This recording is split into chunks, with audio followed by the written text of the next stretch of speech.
অনেকেই জানতে চেয়েছিলে সিন্ধুমণি তার নিউবর্ন ভাইকে কোলে নিয়ে কান্না কেন করছিল।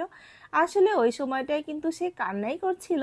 আর এর কারণটা হচ্ছে কি বলতো, সে তার কাকিমণিকে আগে ভাগে বলে রেখেছিল তার ভাই হলে যেন সবার আগে তার কোলে দেয়। তো সে যখন দেখলো তার ভাইকে তার কাকাই কোলে নিয়ে আসছে, আর তারপর তার কোলে দেওয়ার পরিবর্তে তাকে একটু জাস্ট ধরতে দিয়েছিল, পুরোপুরিভাবে তার কোলে হস্তান্তর করেনি, এতেই সে কান্না শুরু করে দিয়েছে। আর এখানে রুমে আসার পর জানালার কাছে জাস্ট 2-3 ঘন্টা দাঁড়িয়েছিল আর কান্না করছিল।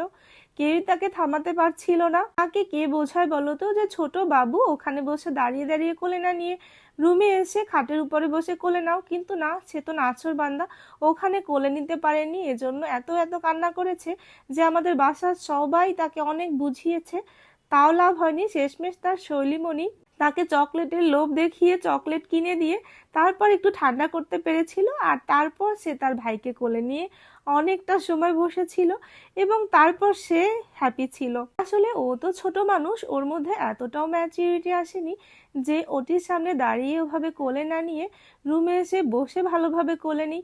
কিন্তু সমস্যা হচ্ছে তার আগে তো অনেকজন কোলে নিয়ে নিয়েছে, এটা তার জন্য খুবই কষ্টের ছিল।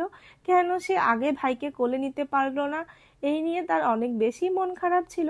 যদিও পরবর্তীতে সে সব কিছু ভুলে গেছে তার ভাইকে পেয়ে, আর বাসায় এসে তো সারাক্ষণ তার ভাইকে দেখে, কোলে নেয়। যদিও বেশি সময় কোলে নিয়ে রাখতে পারে না, কারণ ওর নাকি হাত ব্যথা হয়ে যায়। আর তার ভাইটাও এত দুষ্টু হয়েছে না, ও এত বেশি নড়াচড়া করে, সিন্ধুজ সেই স্ট্রেসটাও নিতে পারে না।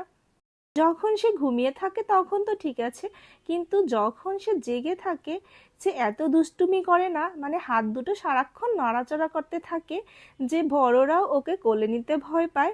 যেমন আমার হাজবেন্ড তো একদমই পারে না ছোট বাচ্চা কোলে নিতে।